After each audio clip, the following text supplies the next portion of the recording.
I don't think that they watched the show. No. I don't think they Then care. why do you ever care about having the smoking on? Jesus, you are the biggest hypocrite I have ever met. Hypocrisy! Ever. The biggest hypocrite ever. I decided to say screw it this episode just to see what happens. This week on Positively Godless. Oh, you putting that in? We absolutely finally determine to what level Scott is a hypocrite. No. And also, we talk about Stupocrisy. That and more this week. No. I refuse. It's all in the editing.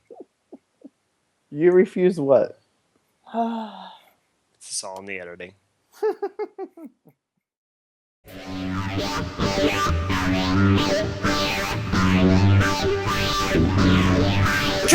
Crazy! Over under feeling crazy! It was no wonder you're just making me crazy!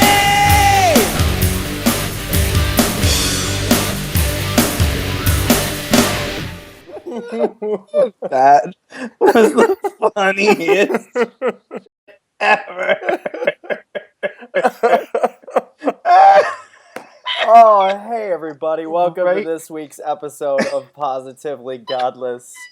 I am your host this week, Tyler Sulander, joined by Gest Gerry, and if he survives and makes it back, there he is, Scott Lawrence. Hey everybody, how's it going tonight? I'm surprised you made it back, Scott. Right as we were yelling at him for right as we were yelling at him for crunching food while we're trying to record, his wife comes down, and ladies and gentlemen, you'll get to see it at the end. Oh. Hi Tyler, how are you tonight? I am doing great. Ready for another wonderful week. Know how Scott's doing. I'm fine. She's not mad. Yeah. Oh, she's not mad. Oh, I think that is one of the biggest misjudgments you've ever had on this show. Certainly didn't sound like she wasn't mad. Oh no, not at all. Especially I told her, like, hey, can you box it up for me? I'll get it later. Yeah. Have mute. So, we are up to episode number 17. We had a big show last week. Yeah. We ever. How's everybody feel after such an epic week? I think we had so many views because we had boobies on.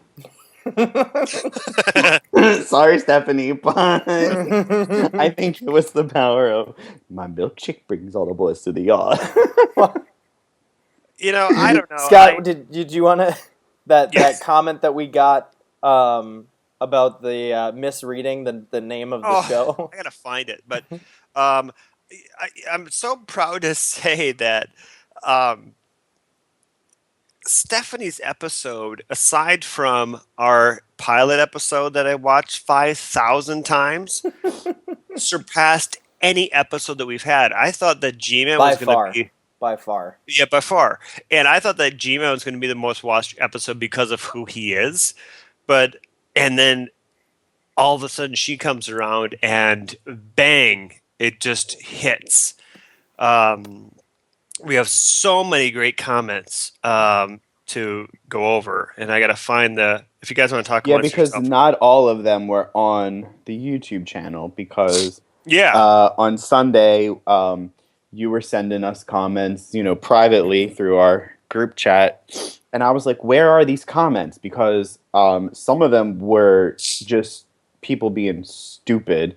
And I wanted to comment on that, but I didn't get the chance to because they were posted on other Facebook groups and stuff like that that you go to promote to promote the show. So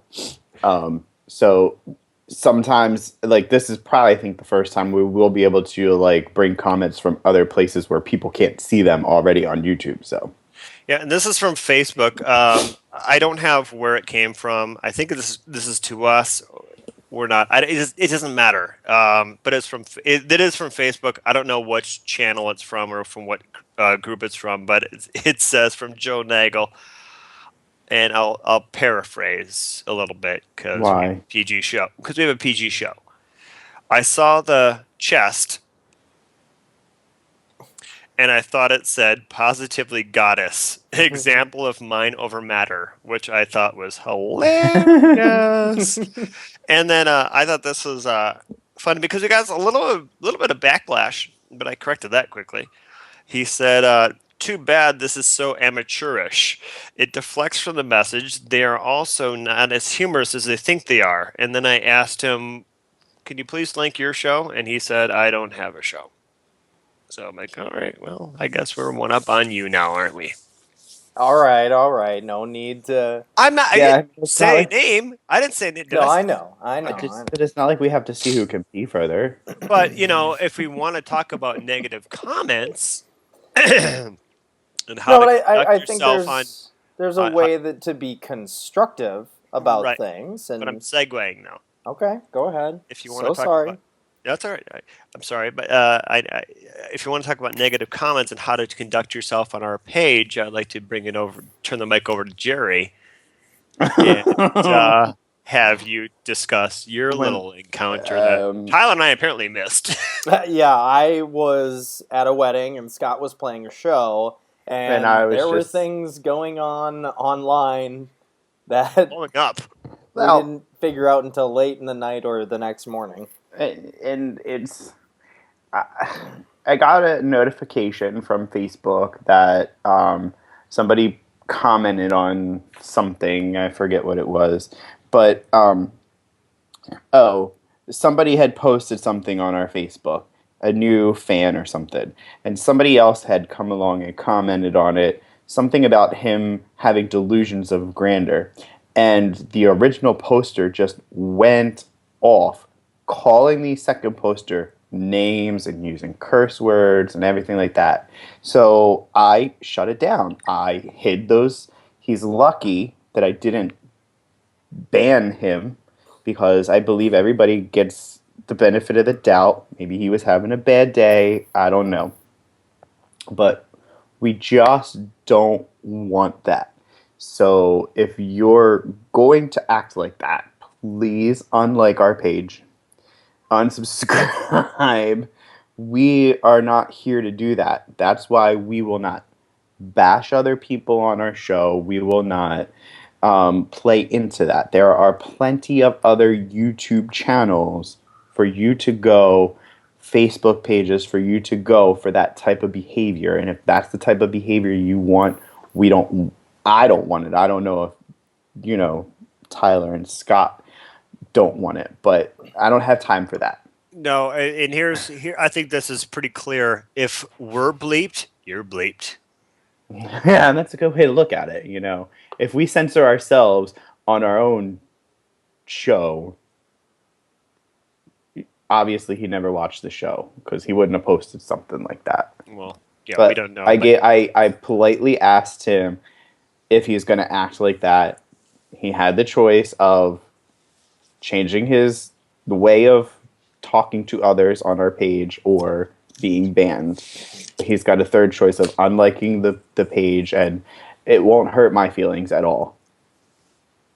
Yeah. Tyler, do you have thoughts? No, I just wanted to circle back to the other comment that you had mentioned, Scott, because it also ties into this topic of bringing negativity and all of that kind of stuff, because I didn't think that the other comment was specifically a negative one. I thought that it was one that aimed to be constructive but missed the mark. And, you know, which one? Sorry, which one? The one that you mentioned before about seeming a bit amateurish and not being as funny as they think they are. That one, which is fine. You know, because again, like Gerry said, we're not going to appeal to everyone, and that's okay. But I guess my response to that is, you know what? We are amateurs. We don't do this professionally. This is not our full-time job. We are just three guys hanging out, talking about different topics, and having fun. And you might not think that what we do is particularly hilarious, but maybe if you watched for 3, 4, 5, 6 episodes, you might start kind of getting some of the inside jokes, and maybe it would be a little more entertaining to watch. Right, Stephanie? Right. You know, and so, you know, beyond that, the only other thing I want to say is hi, Gavin. But so darn it, you can't. We can keep right. You don't have to keep saying it over and over again. No, I'm gonna. Yeah, those will be bleeped. But anyway, so sorry. It's so that's the only thing that I wanted to say on that is that if anybody out there, you know, watching the show, whether you've been watching from episode 1 or whether this is the first episode that you're picking up, please, if you have constructive criticism for us, give it. You know, again, and if you watch the previous episodes, you know our biggest commenter is Headcase, and he's given us critiques of the stuff that we've gone through in the past, but he does it in a polite, constructive way that generates discussion and allows for improvement. And just saying, well, you're not very funny, and you're amateurs. Well, yes, we are amateurs. We are. And we may not be very funny to an outside person looking in for the very first time, but we have fun. And we are. And we are hilarious. Yeah. Yeah, that's it. That's all I want to say on that. We can move on. Yeah, I mean, I thought I had a thought, but it wasn't there. But no, I mean, we're not amateurs. We are amateurs. We are here to have fun. We get serious about topics, and if a topic appeals to you, great. If it doesn't, that's fine too. But we are amateurs that are growing faster than the commenter who said that we're amateurs. And that's all I can say. And I want to segue into to say thanks to Stephanie for being on our show last week, and I'd like to recap on that if we all could. Of how fun she was, how amazing she was, and how articulate. And she's going to be back multiple times. I mean, no, that's not what I meant. What are you doing, Gerry? Oh, okay. He's saying I love you to Stephanie. Oh. Did he freeze? No. I think... Wow. Inside joke. Stephanie will get it. Exactly. Why won't I get it? You did get it, but if you didn't get it, then just continue. I'm sorry I didn't watch the show last week. But no, just aside, I got to be a little bit biased aside from Gavin. The best guest we've ever had. Because she was so honest.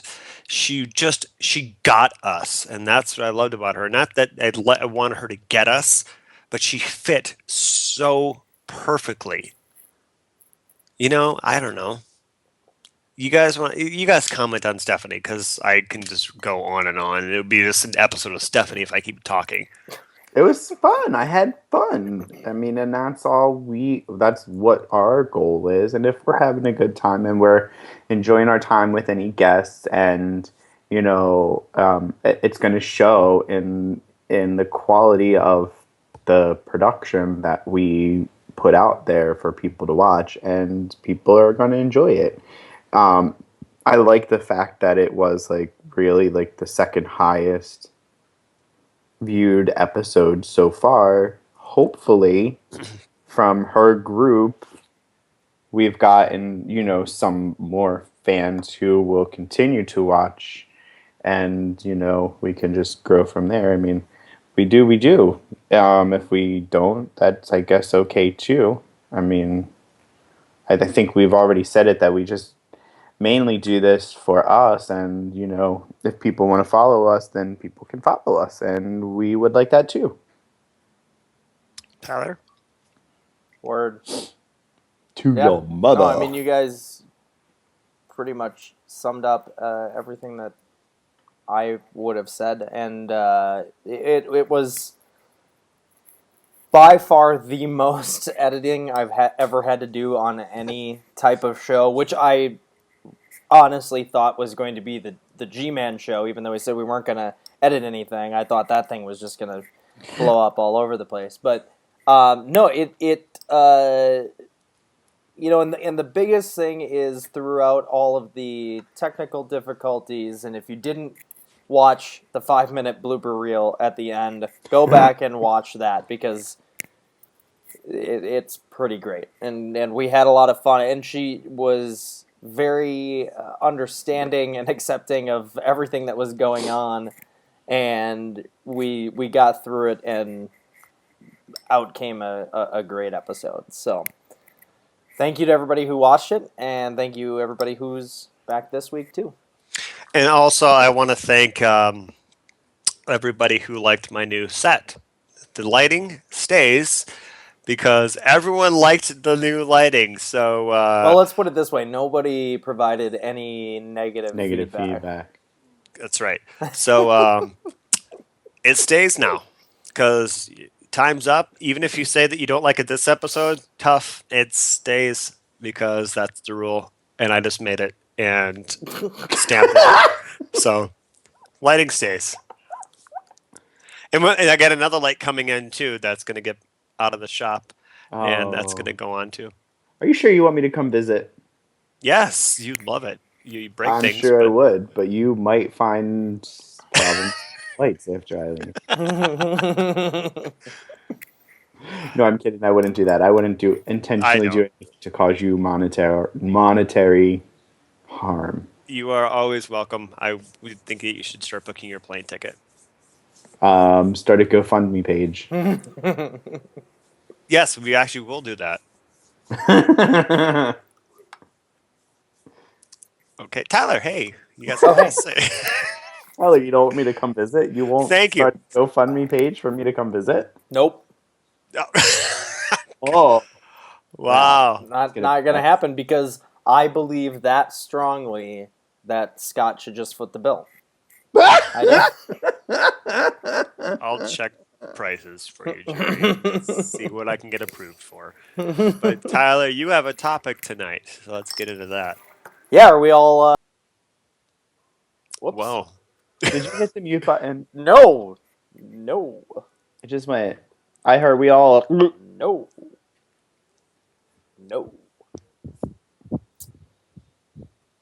You all right there, Jerry? I'm hot. I think I'm going through womanopause. You said that last week, didn't you? No, I didn't. I don't remember. No. I thought you said I was. No, you said I was going to menopause. Yeah. Okay, Tyler. So this week we are going to cover the topic of hypocrisy.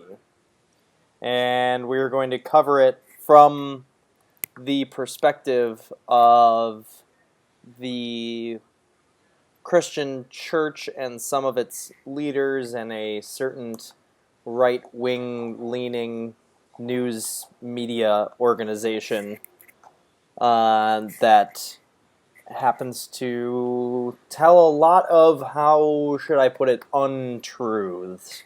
Made up? And, yep, made up, and feeds a lot of baloney to the world.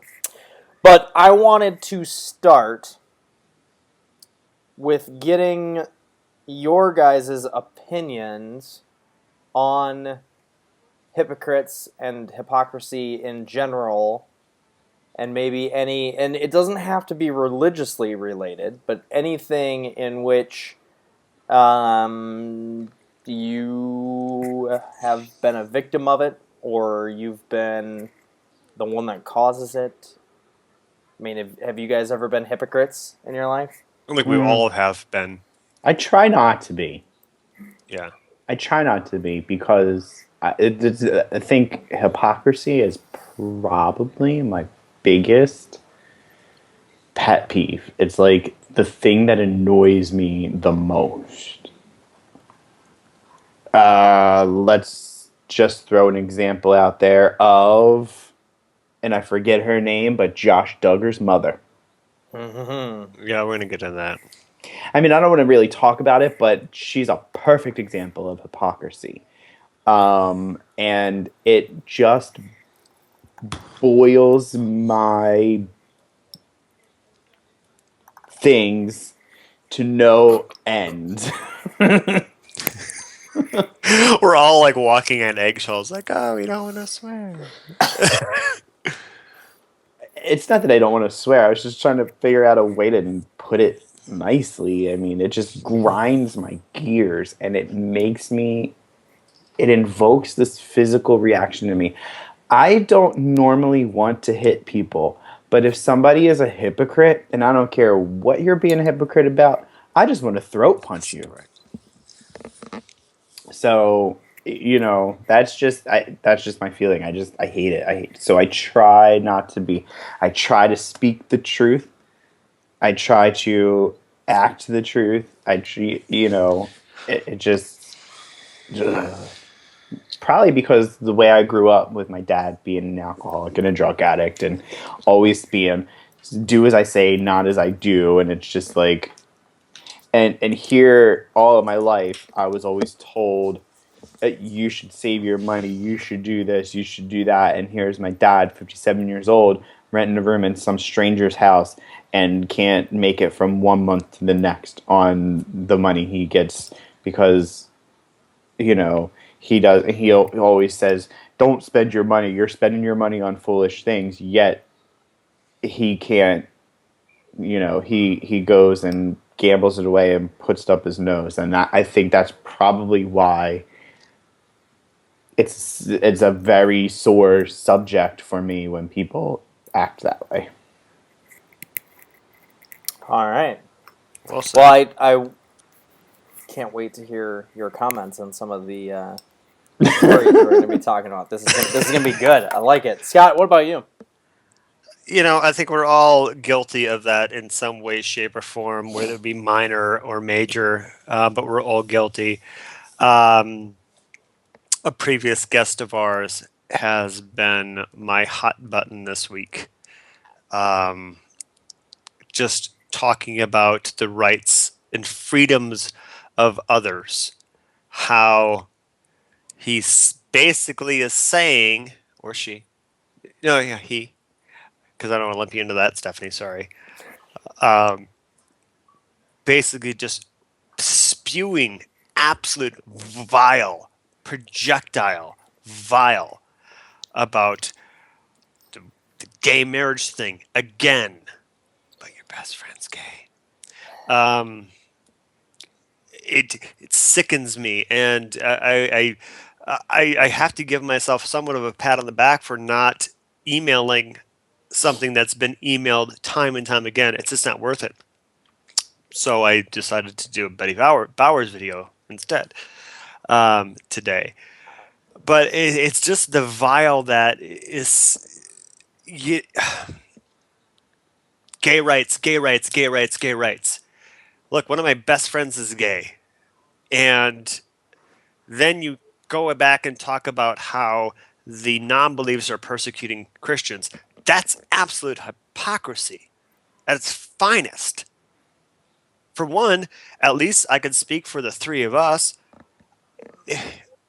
You want to believe in Jesus and stuff like that, that's cool. That's great. If that gets you through the day, that's fantastic. We don't want to impede on those rights. Why the heck do you need to impede on other people's rights to marry? And that's complete hypocrisy, and it really ticks me off. And it's not even my final thought yet. What final about... Joyce's final thought. And we're done. One thing that I wanted to ask on kind of a sidebar, at least to you, Scott, is, have you found yourself, either unknowingly or I don't think innocently is the right word, but have you found yourself in that position with Gavin? Are there certain things where I just bring it up because you and I both have kids, and I find that I don't want to say that there have been a ton of times where I've been a hypocrite, but I know that there have been a lot of times where I've thought to myself, well, I would be a hypocrite if I wasn't backing up what I was saying. Because, Jerry, like you said, with the parent thing, a lot of it is the, do as I say, not as I do. And it's very easy for a parent to, and it doesn't have to be, to the extreme that you had, Jerry. And I mean, I get that's, awful that that's the way that is. But I mean, even getting into like the white lies territory and, different things like that. And like, smoking is bad for you, but yet you smoke, or drinking is in excess is not good for you, and yet you're, getting drunk at night, or, I mean, just, and it doesn't have to be drugs or alcohol or anything like that, but have you found yourself at all, like, doing something and then looking back, like with Gavin, and looking back at it and going, wow, that was really hypocritical, because I do that. Sure. Yeah, I think so. I mean, everyone, knows I like my beer. I come home and I have, my beer at night. Shut up. You gotta bleep out your face. But yeah, I'm sure there's plenty of stuff that we have done as parents that could seem like hypocrisy. I'm sure there's a lot of things. I can't pinpoint anything, but I don't know. That's a good question. Yeah, you stumped me. Sorry. I was curious because I feel like since I have become a parent, I have become more aware of myself either doing things or being on the verge of doing something that I would have said, don't do that, or that's not a good idea to do. Or, you know what I'm saying? Like, whereas Sure. when you're,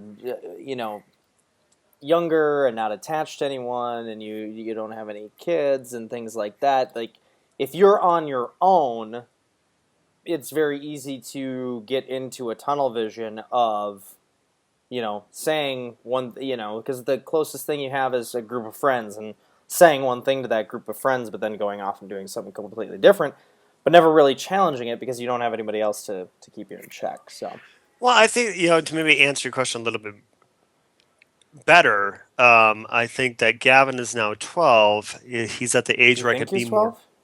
Yeah, he is 12. Oh, did I say I think? Did I really? Yeah. Shoot, I'm sorry. He is 12. 12. Where he's at an age where I can be more honest with him versus when he was, 6 or 9 or 10. It goes back to that deep conversation that I told you about a couple episodes ago that he was on. And that deep conversation was, he didn't know that I didn't have any electricity in my apartment 3 years ago. And I'm just gonna go on air and just talk about this. I had no electricity. Tyler, you know that. Mm-hmm.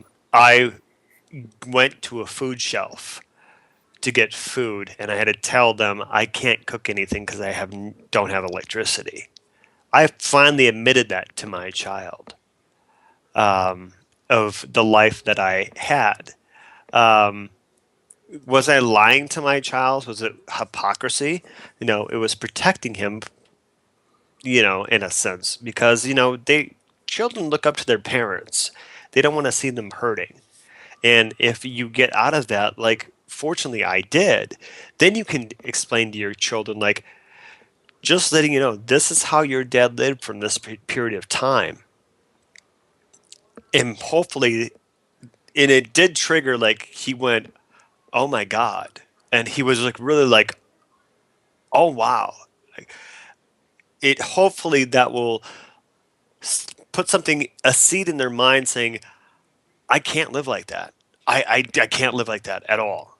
I want to prove either to my parents or even myself that, okay, I need to get my stuff together and make sure this never happens to me. If I'm going this way, I apologize, but hopefully that kind of keeps on your topic. Yeah, a little bit. I liked what you touched on in there about wanting to be better than what your parents are. I mean, you still look up to them, mm-hmm. and they're still an inspiration for you in a way. And there can be good inspirations and there can be bad inspirations. I mean, Gerry, I don't really know anything other about your father than kind of what you just laid out, so I don't want it to seem bad in any way. But I mean, the way that it sounds to me is like your father was it has been kind of a bad inspiration in the way that it inspires you, that you want to be better than that. Right. Like I said, I don't know enough about it, so I don't want to put words into your mouth. No, you're exactly right. I would view my mother as an exceptionally good inspiration.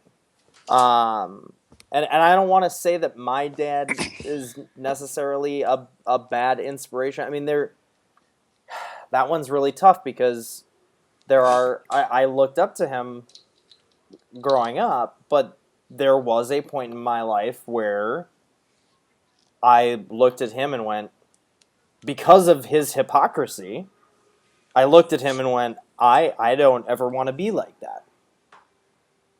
I don't want to be this person that's standing in front of me. So that's an inspiration in itself, though. Yeah.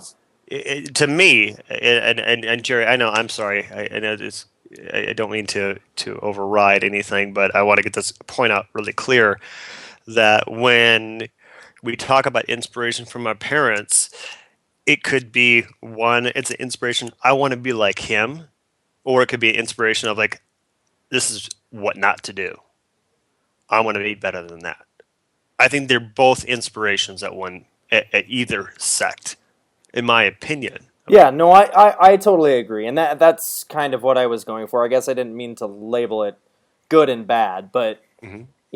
Maybe positive and negative inspirations. Sure. Because I guess I would view my dad more as that, is his hypocrisy and the negative attitude inspired me to be something different, and my mom's openness and Scott, are you still there? Can't see you right there. God is here.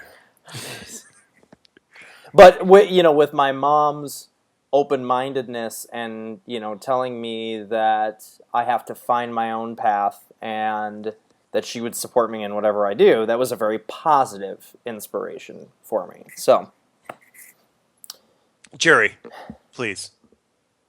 Did you have anything else to say on that? I didn't mean to. No. I mean, no. That's why it's always been a sore subject for me now. I mean, I can't say that when I was in my 20s, I didn't have my fun and do my thing. And, I can't say that I've never done drugs because I think I remember one episode where I kind of advocated for the legalization of marijuana. And, oh, how much a happy place my world would be if that happened. But it's a matter of being told, oh, don't do it, but here I am doing it, or something like that. For example, when I was 16 or 17, I think, I got caught smoking cigarettes. And my dad, who smokes 3 to 4 packs a day, wanted to tell me that if he caught me smoking cigarettes again, he would make me eat a pack. I'm like, Dad, you smoke 3 packs a day. How can you tell me that I can't smoke?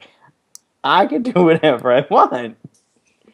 If you don't want me to smoke, then quit yourself. So kind of is segueing and leading in to the articles that I wanted to discuss tonight. How, whether the thought is founded in reality or whether it's completely delusional, how much do you think in a case like that it is just pure delusional hypocrisy versus something like, well, I've been there, or I'm here now, and I don't want to see you go down this path.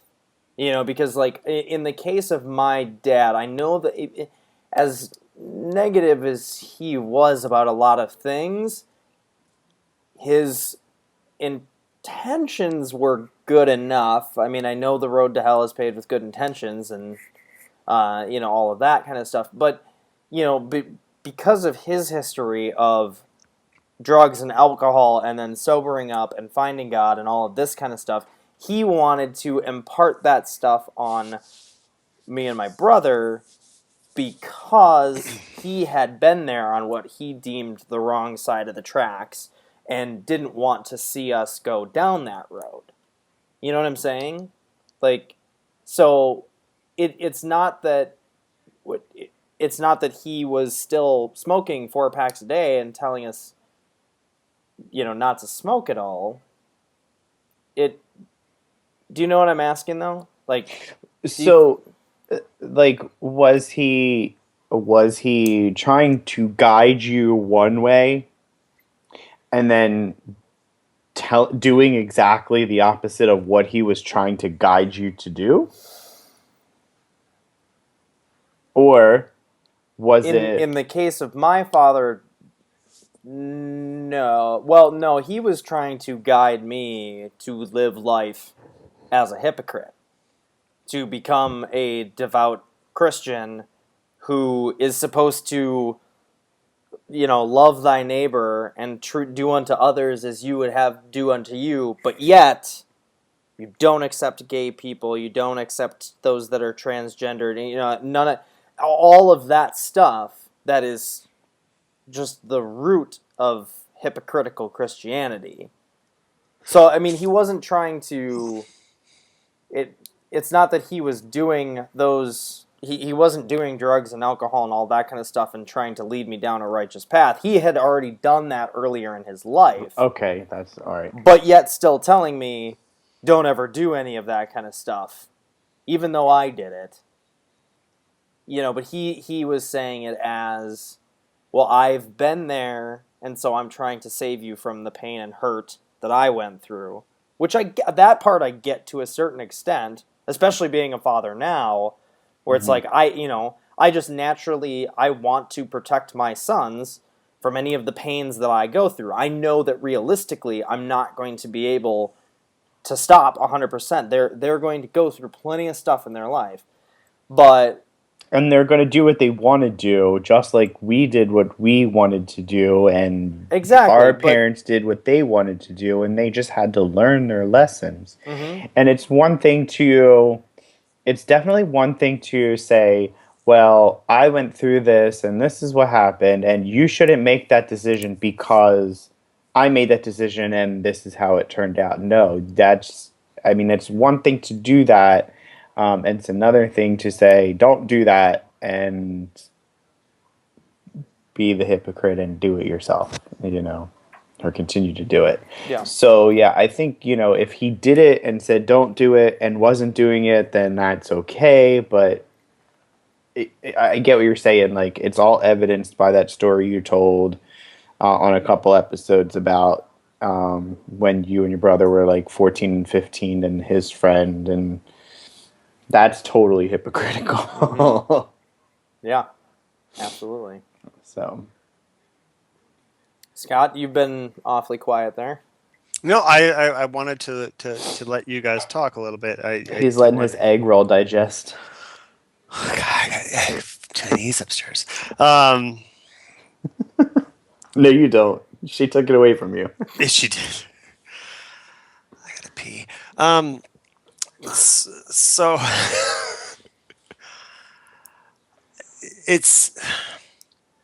there's so much I could just talk about alone in this subject, and it goes back to the freedom to marry. Knock it off. Ethan, knock it off. We're okay. Can I say his name? Sorry. He's just trying to brush his teeth. Okay. No, it kind of goes back to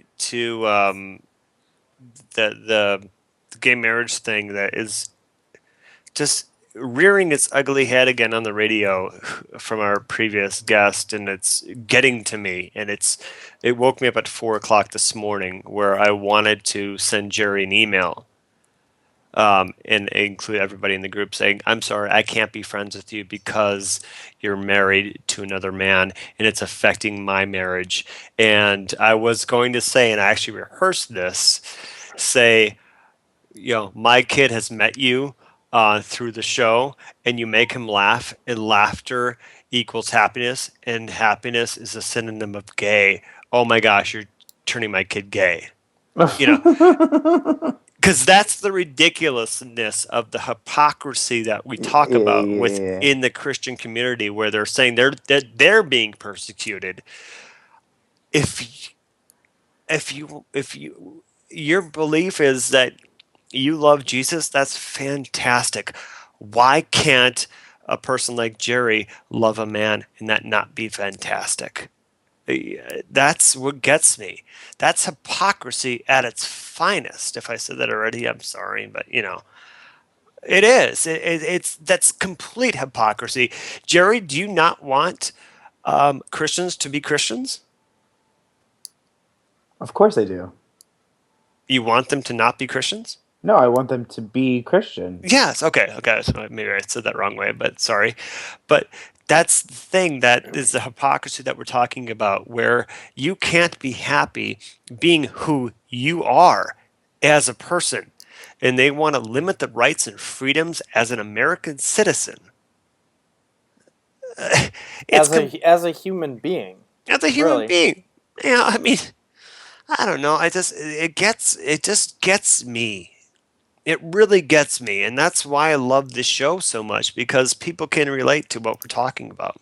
I hope they can. That's not my final thought. That's all I got for a thought right now, because I got to pee. Can I go pee? All right. Because I haven't peed through this. I haven't sworn through this whole episode, so I think I'm... So that should give you the right to go... I'm getting you some Lunestra. What's that? Is that what it is? Oh, no, Lunestra is the antidepressant. I need that too. I thought throw that on the bag. Was the sleeping thing. Isn't that the little butterfly that floats? Okay, on you. Yeah. I'll be back. Like makes you go... Just, here's my swear. Sleep. Shit! No. What the hell did he have to do? I'm sorry, Tyler. He wanted to have a place that I could edit the show at. But instead, we're going to continue. We're not stopping. Okay. So,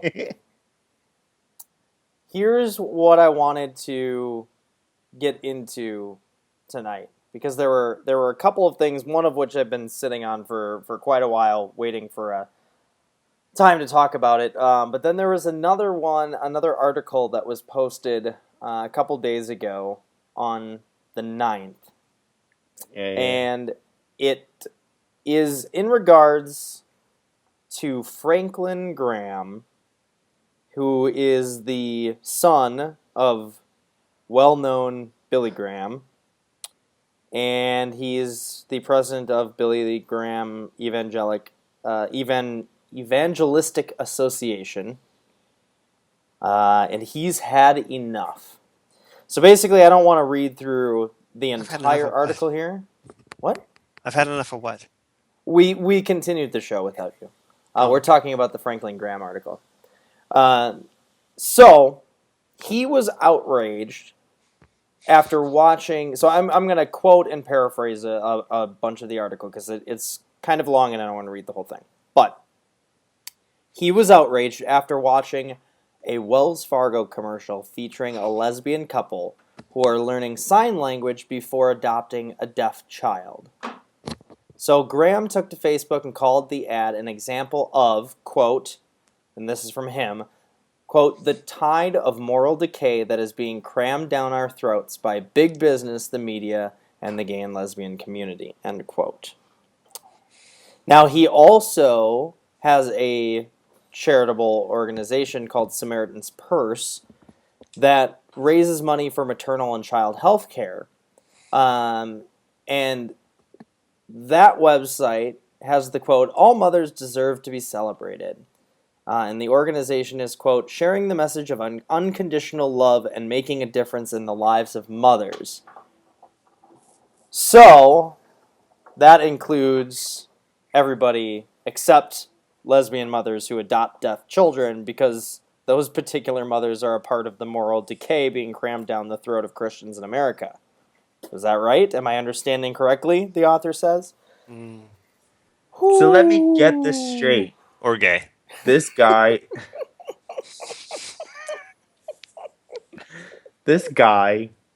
Franklin Graham... Yep, wonderful guy. The magnitude of his douchebaggery can clean a whale's vagina. And I will give proper credit for that quote. It was Dina Manzo from the Real Housewives of New Jersey. But it is totally fitting here with this article.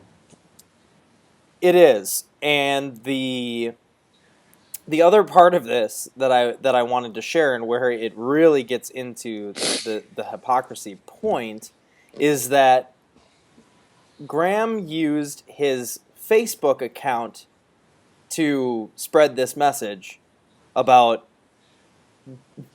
being outraged at Wells Fargo for this. And Facebook is a gay-friendly business. And coming from the article here, Facebook is one of 379 corporations and employer organizations who have urged the Supreme Court to strike down the state bans on gay marriage in a friend of the court brief. So, you know, and the other thing is the Celebrate Moms page that he's a part of. The readers are urged to share the message on Facebook and Twitter. And Twitter is another one of those 379 corporations as well. But guess what? There's also a tab for Google Plus on the bottom of their donation page. And if you click it on that, you get directed to their Google Plus account. And guess what? Google is also one of those 379 businesses that support it as well. So here you are on a pro-gay supportive website, Facebook, denouncing another corporation, Wells Fargo, for featuring a lesbian couple. I mean, I don't. That's hypocrisy right there. I don't know how much more hypocritical you can get. It amazes me how you're using a social media that supports the rights and freedom of others.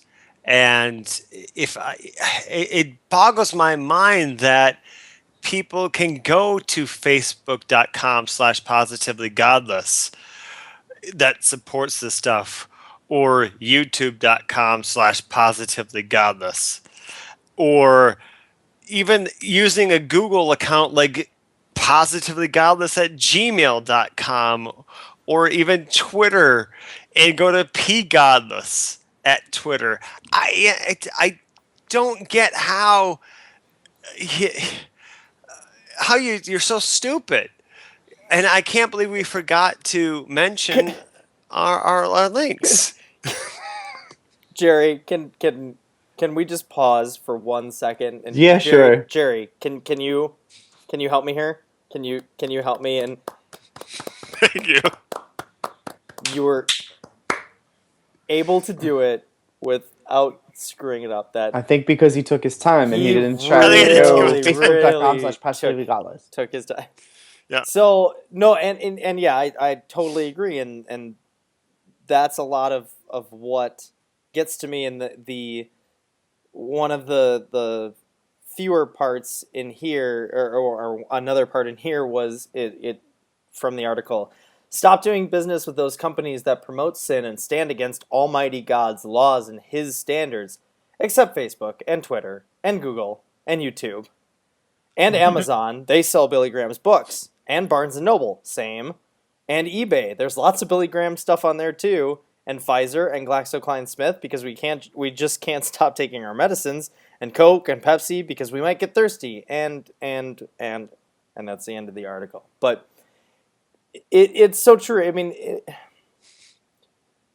and I think that a lot of I have heard the argument before from the Christian right that a lot of these companies are taking this stand because it's the popular thing to do, not because it's the right thing to do, but that's their justification.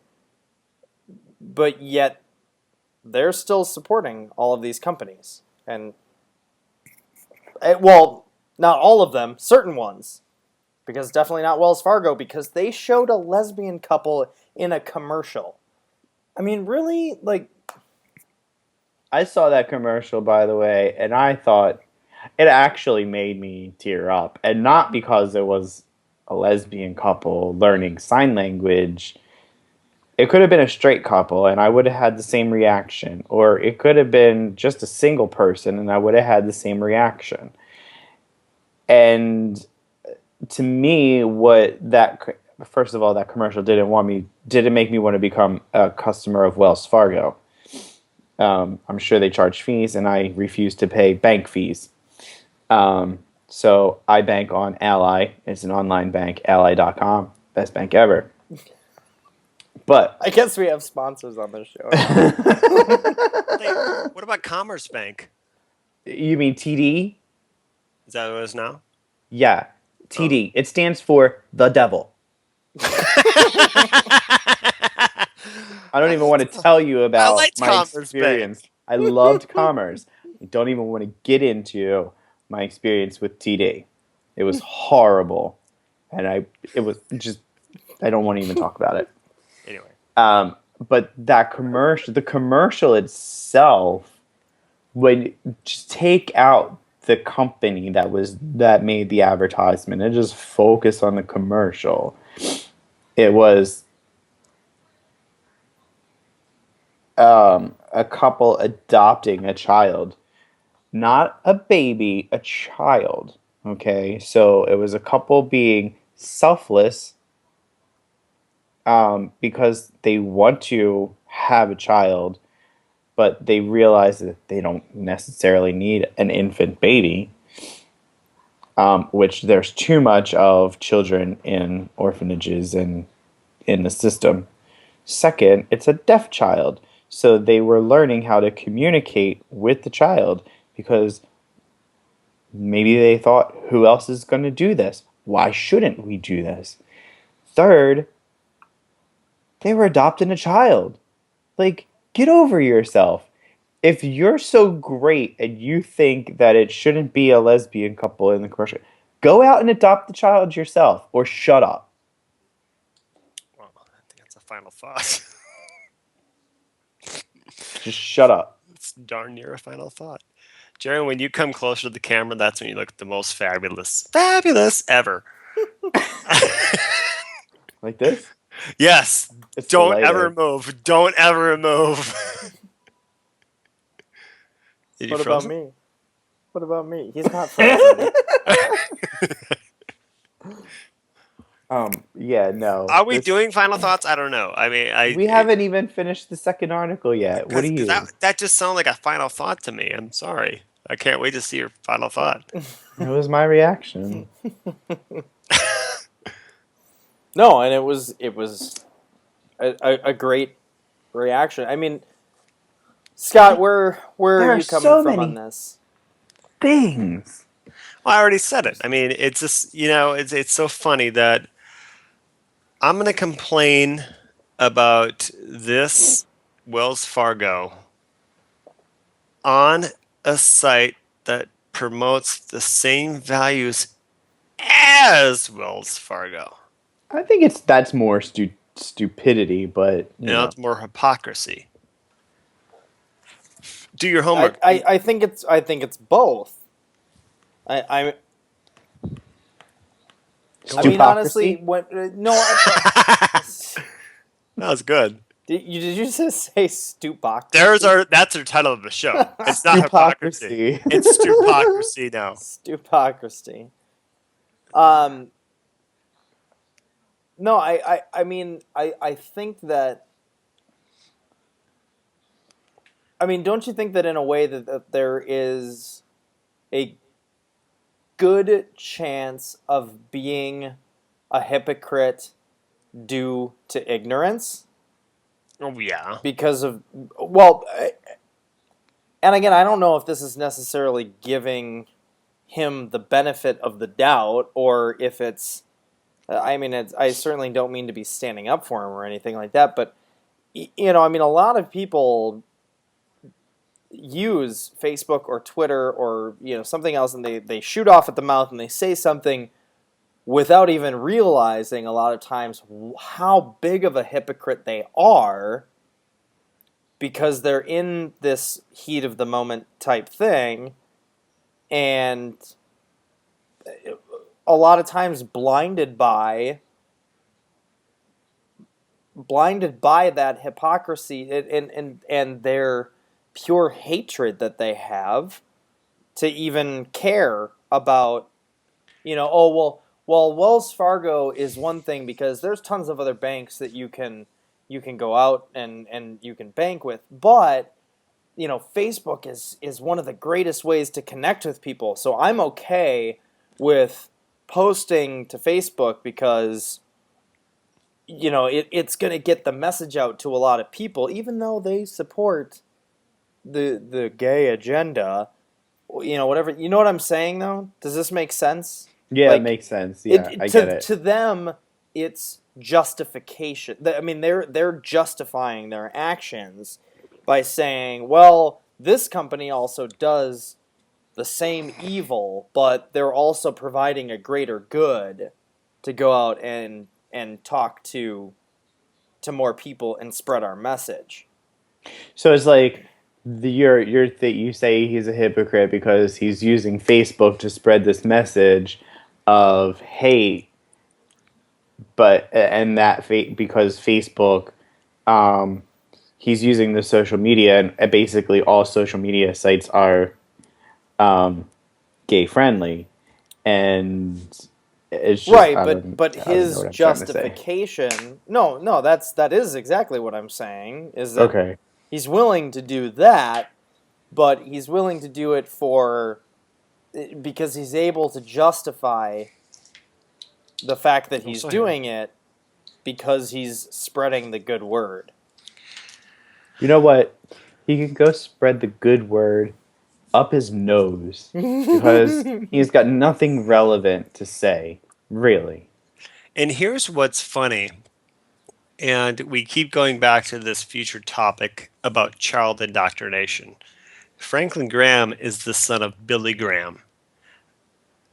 You know what I mean? It's just that there's that indoctrination again of here's what my dad preached, and I'm going to preach it more. I'm going to preach it worse. I'm going to be more. I'm not going to say Billy Graham was necessarily controversial because I don't think he was. But Franklin Graham certainly is far more controversial than his dad ever was. And it goes back to that whole topic that we really want to cover, but we never get around to it, of childhood indoctrination. Now, do you think that Billy Graham wasn't as controversial because of his time and because more people identified themselves as Christians and as churchgoers and believers? Or do you think that it's because Franklin Graham is more, I guess, like right-wing conservative, like more evangelical than his father, more extreme than his father? I don't think that the world was as controversial to the Christian right as it is now when Billy Graham was at his height. Right. Billy Graham, I feel, was a good, and it still is because he's still alive. Is a good guy. But when he was at his height of his career, the world wasn't as controversial where we had the freedom to marry option that we have now. We didn't have that back in the 90s when Billy Graham was at his hiatus. So go on. But, I'm just trying to clarify what you're saying here so that I understand it. So you're saying that he didn't have quite the same chance to be as controversial because I don't think Billy Graham would have been as controversial. I think Billy Graham is more accepting. Okay. So you think that Franklin Graham is more extremist in his views? Yes. Okay. Yep. I mean, I honestly don't. I mean, I went to a Billy Graham convention. I bet you. Was that 96? Because I was there too. Was that the year that Michael W. Smith played? Yes, it was! I was there! You were 8. I was 21. Oh, yeah. Jerry, were you there? No, I was not. I can promise you that I was not there. Look at the fate that you and I have, Tyler. Right? That we're in the same room, and who knew that we have a talk show together? We were both there. No, but and so here, yeah. I mean, I remember my brother and I were dragged there by my dad, and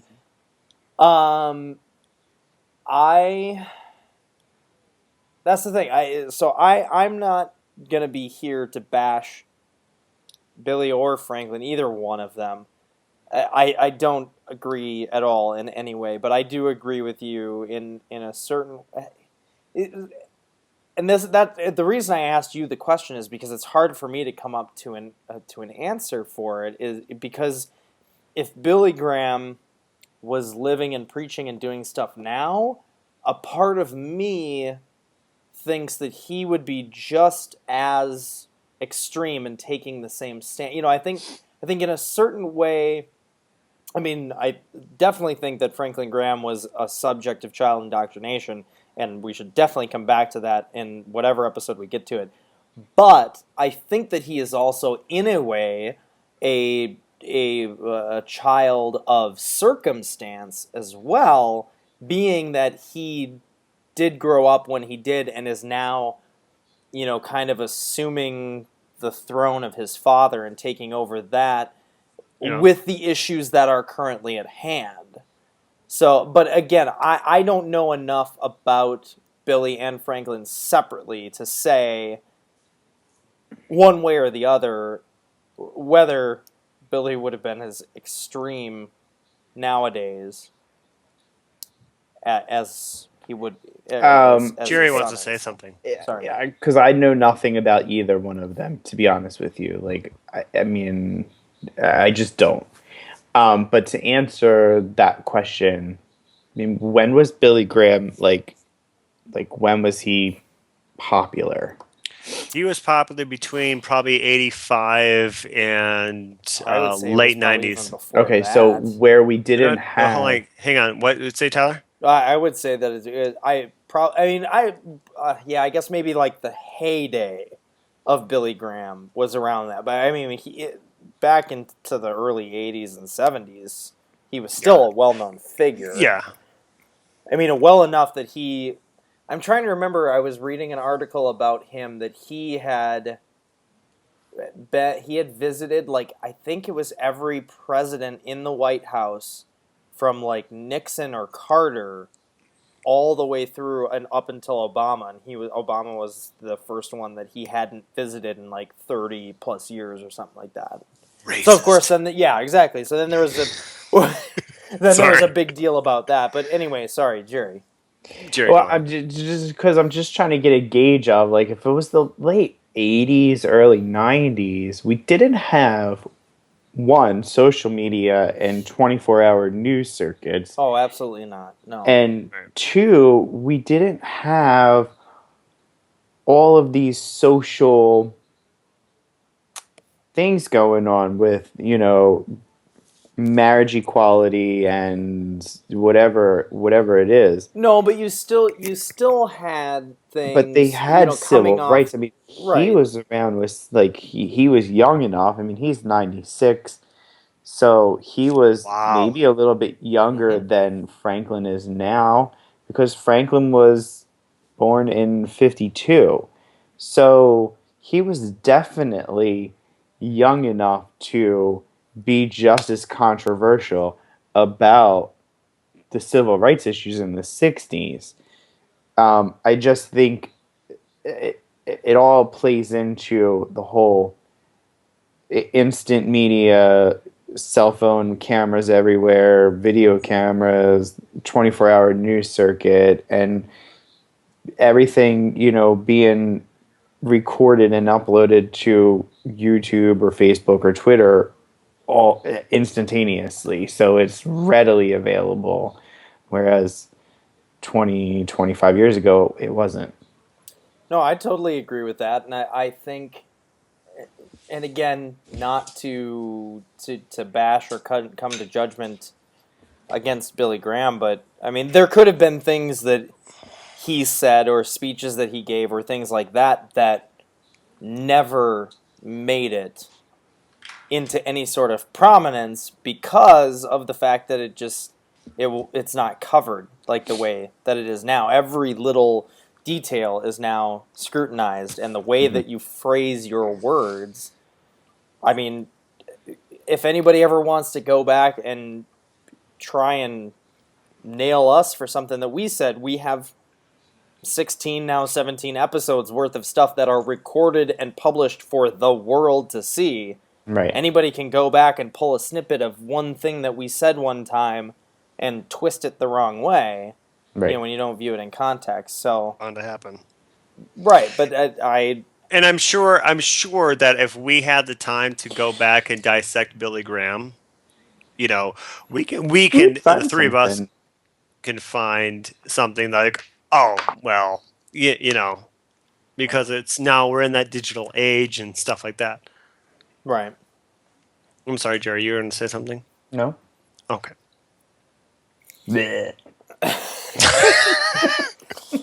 All right. Well, I want to get your guys' final thoughts before we go. But what I want to do is the second article that we'll include in the show notes this week, that you can go and read the entire thing. But I want to use this as a lead-in and then get your final thoughts based on Hypocricy, because we don't really we covered pretty much a lot. What we wanted to tonight as far as this. But this was an article I found back in May, and I've been holding on to it for a while because it was the great thing about this article, and again, I will remember to put this in the notes so you can go and read the full thing. But this is by a man named Jim Wallace, who is a Christian leader for social change. And he's the president and founder of an organization called At Sojourners. And I really thought that it was very interesting that this article came from a Christian leader. But basically, the article is titled, "Who Said It? Fox News or Jesus?" So he goes through some discussion about this had to do their quick backstory, and there's a couple of video links in here as well. But there was a talk that Obama was giving at Georgetown, probably a little over a month ago, where he actually kind of came down. I don't want to say he bashed Fox News, but he definitely threw a jab at Fox News. So then, of course, they had to field day with it, and then The Daily Show took their take on it, and you can read through all that and watch the videos. It's very entertaining to see all of this. But here are some of the examples that Jon Stewart and others have lifted up as the language Fox News has aired to describe the poor. Okay, and these are all actual quotes from people on Fox News that they have given. And you can follow through in the article if you want to. But here are some of those quotes they've used to describe poor people in America. America's poor are actually living the good life. Okay? A nation of takers. Entitlement mentality. The moocher class. Subsidized freeloaders. People who sleep till noon. The handout nation rolls on. The image we have of poor people as starving and living in squalor really is not accurate. Many of them have things. What they lack is the richness of spirit. These programs do make people lazy. The true causes of poverty are these: poor education, addiction, irresponsible behavior, and laziness. Addictive behavior, laziness, and apathy all override social justice programs. They get food stamps. It makes it easy for them to sponge off their girlfriends and spouses.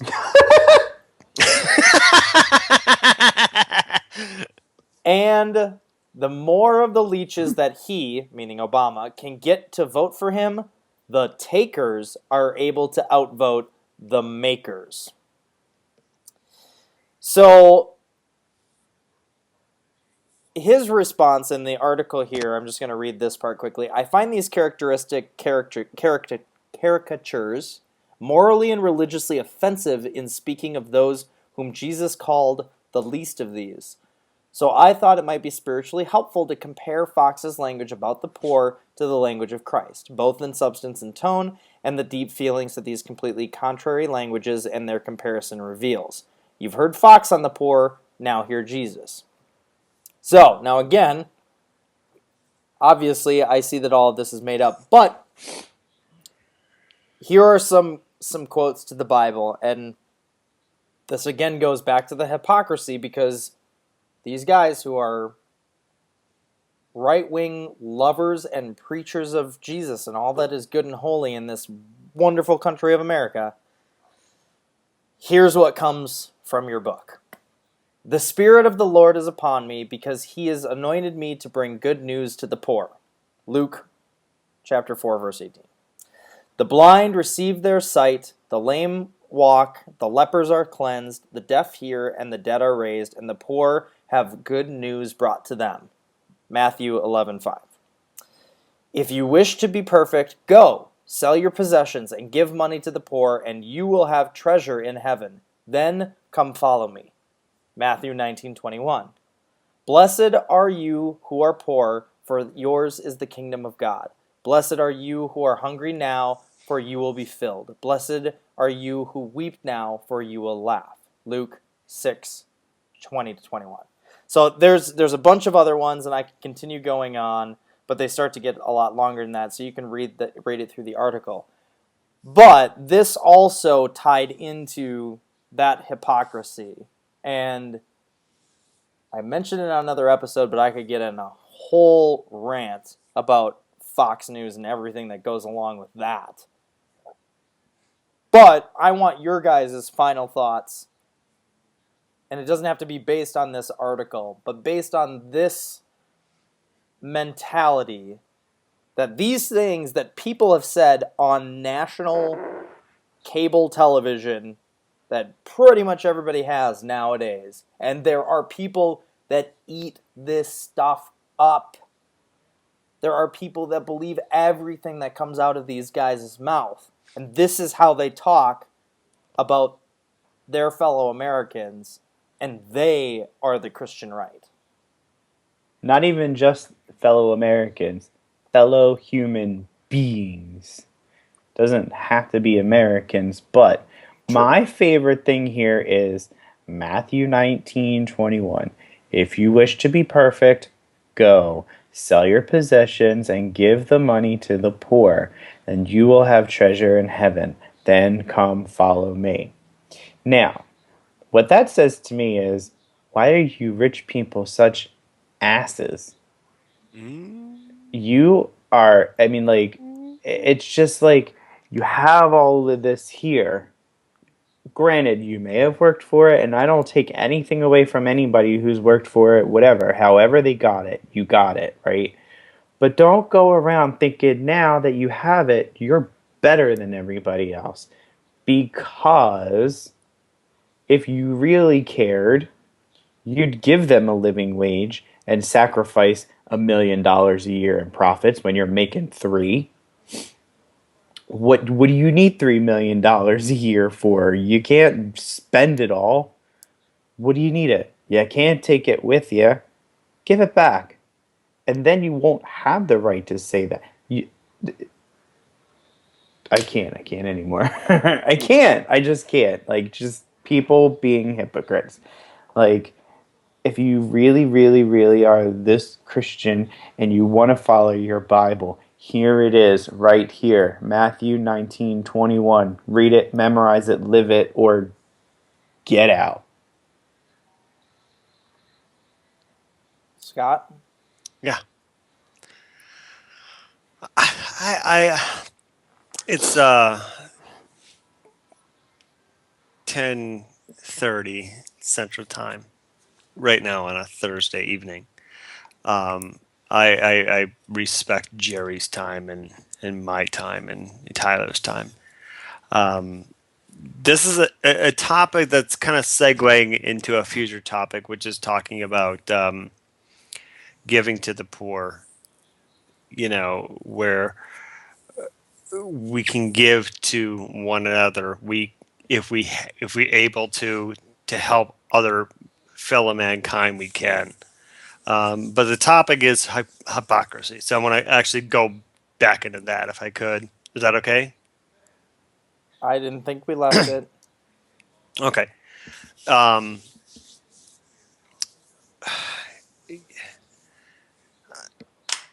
Okay, here's my final thought. Ready for this one? I've never said this before. Oh, sorry.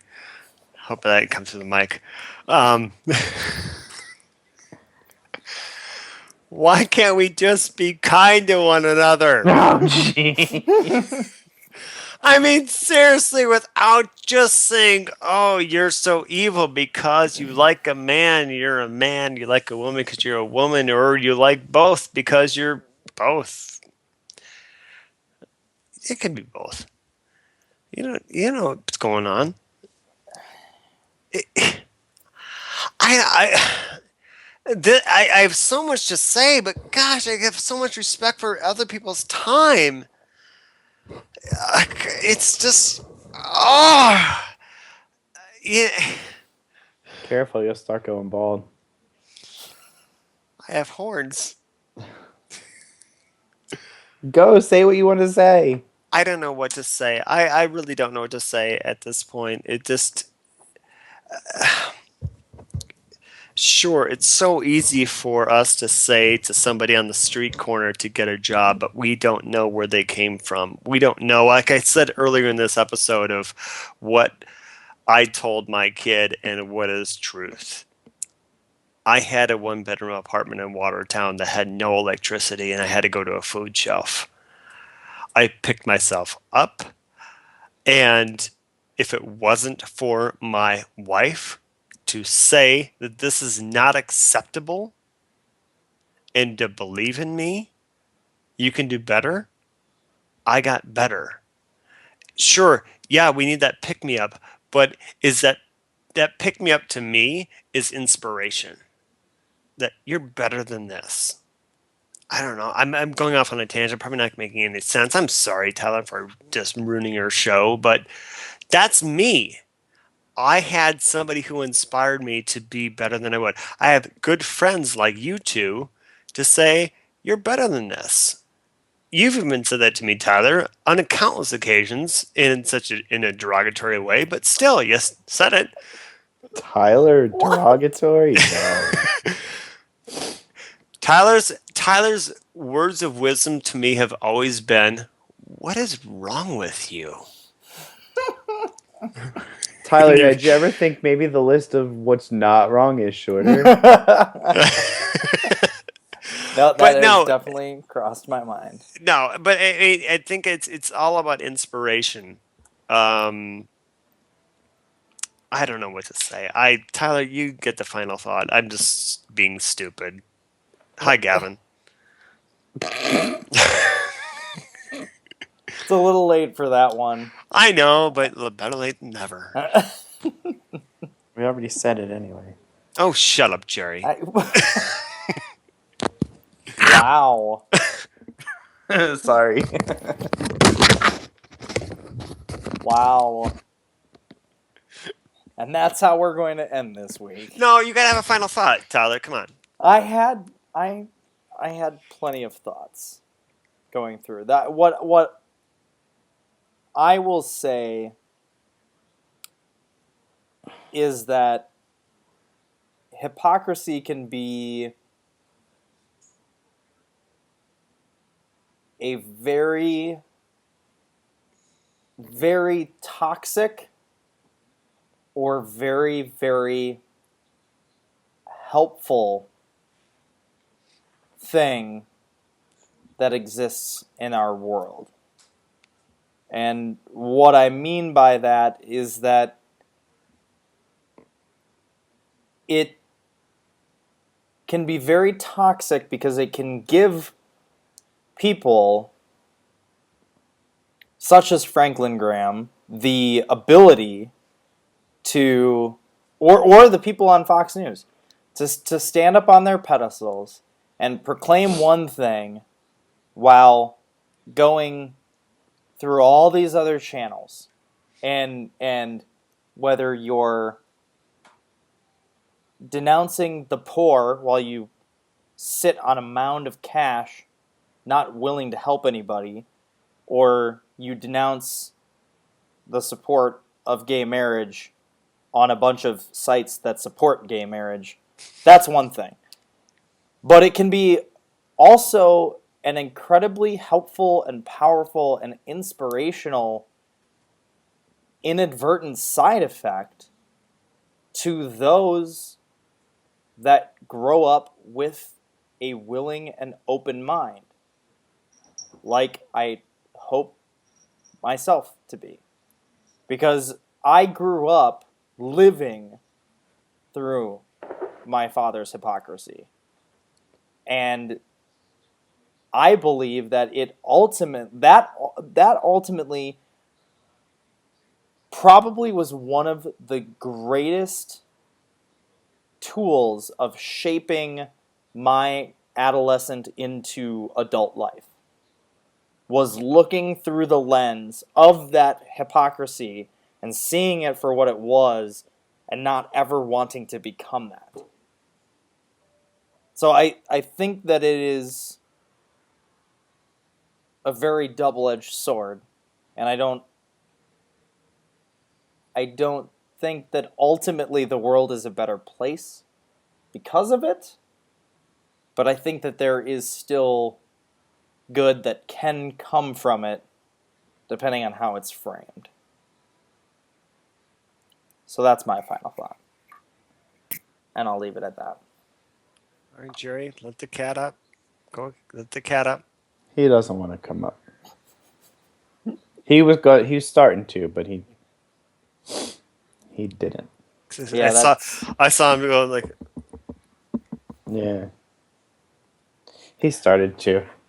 Come Good here, night, baby boy. everybody. All right. Come here, fat ass. Oh, look at the. Oh. This is my baby boy.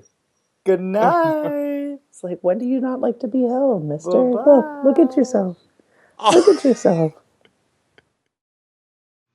Thank you for watching Positively Godless. Look at the links below or in the screen or wherever they are. And talk to us. Bye. Stupid. What? That was awful. It's still recording. Hour ago. I thought I had Chinese upstairs, but I didn't have Chinese upstairs because it wasn't being delivered yet. And when Tally came on, that's when it was being delivered. And when it got delivered, and when I went back to the upstairs, that's when I got the food and brought it back down here to do the show. So can you do the show, please? It's freaking 9:45 at night. Why are you eating anyway? Because it's 8:45 at night. Our time. Go on, Tyler. I should have eaten 2 hours ago. I'm not starting the show and having you sit and eat through a half hour of it. But it's funny. No. It's not funny. It's not at all. Okay, hold It's on. about That's the not funny. least Hang on, let me thing saran to wrap this shit so we can. Thank Hurry you. up. We would appreciate that. Thank you very much. I see what I do for you people. I love deep you all. throat the other egg roll, like you're experienced at. Yep, there you go. Oh my god. Don't choke on it. Yeah, he likes to choke on it. It adds to the experience. Would it be funny if he actually choked and he couldn't breathe and we couldn't get away to get him That would behind? be sad. That's what you get for being a dork. A douche, actually. I didn't want to call him a douche twice. Yeah, I will. All right. I'll be back. Thank you. Go ahead and do the show. Hurry up. Don't tell me what to do. Hurry up. Oh my god. Muffin? What? Are you effing kidding me? What happened? You took all that Chinese food down to Are you effing kidding me? Any day ever! You better go save your marriage. You better go give her the food back. Because you were planning on taking it upstairs anyway. Excuse me, everyone. I'll be right back. Right back. Hi, Elsa. Jerry says hi. Hi, Muffin. Tyler says hi, Muffin.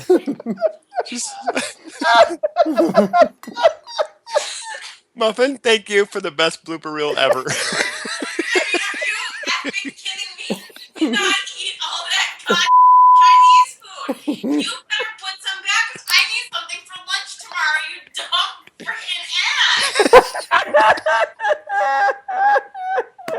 ass. Now go so that she doesn't get any more angry at you. I'm back. I'm crying. I don't know. I don't laughter or fear. But we'll unpack that later. Just go. No, I don't think so. I don't think so. I don't think so. I really don't think so. Yeah. My wife hijacks my show. Bob Dylan. Who said that? What? Who said that? Maybe What? you should go and get a Budweiser Light, please. Yeah. Okay, if you guys gonna do my impression of going dumb down people, to the do it. liquor store to get a Budweiser Light right now. That's not how the lyric goes. Oh, it's not? I'm going down to the mine is liquor wrong. store. I never had this kind of blues before. Tyler, how come we're not Fitbit friends? Oh yeah, we are. Here we are. Okay. I'm in there. You're below me. You do what to him? Yeah. You don't walk as much as I do. No. All right, so where were we? For like the first week, I was on top. Yeah. And now you're on the bottom, just like I like it.